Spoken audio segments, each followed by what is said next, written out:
Today you will learn some powerful techniques behind the NASDAQ. Welcome to the first episode of the NASDAQ trading course by Futures Flow.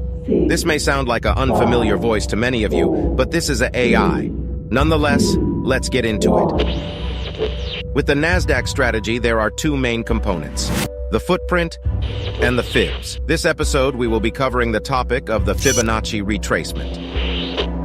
Fibonacci retracement is derived from Fibonacci sequence, a mathematical sequence where its percentages consists of 23.6%, 38.2%, 50%, 61.8%, and 78.6%. These are typically the most common retracement levels.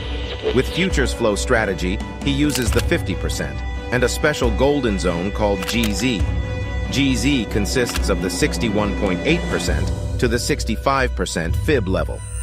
Now, don't get retracement confused with extension, because the expansion levels are greater than 100%, while the retracement levels are less than 100%. Now, let's get into the areas where we look for the Fibonacci retracement. Before we go into open, check to see if we had a leg up during the overnight session or pre-market. If we did, mark out the lows to the highs. During open, we will look for a retracement into that zone. In that same scenario, if we get another leg up during open, we will draw another fib level from the overnight session low to the current New York Stock Exchange high. These are all levels we will be watching.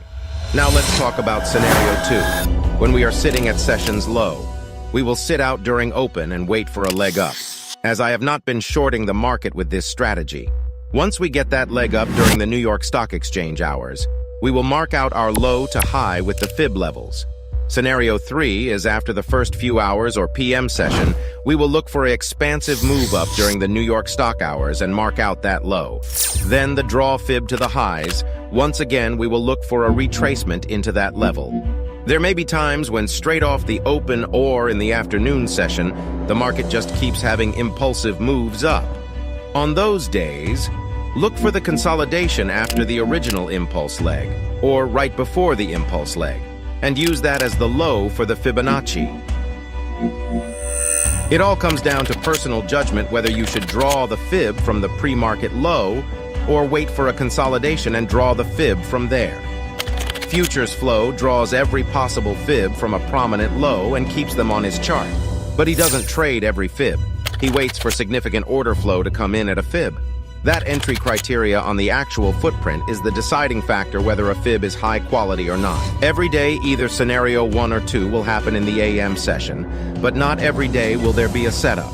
As a trader, no matter what realm of strategies you are using on a daily basis, patience and discipline must be in your arsenal, or you will fail even with the best of strategies. This is just one part of the strategy. Soon we will discuss the actual entry portion. But to find the levels, you must follow these steps. Some other things to note are these levels are found through the 5-minute chart, as this time frame is best in correspondence with the timing of the order flow. Now, for something important, we must discuss how to execute off these levels based on the order flow. But you will have to wait for episode 2 on that.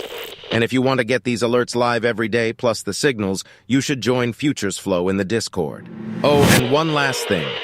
I know many of you will likely complain that my AI teaching skills are at a far too fast pace for a human to process.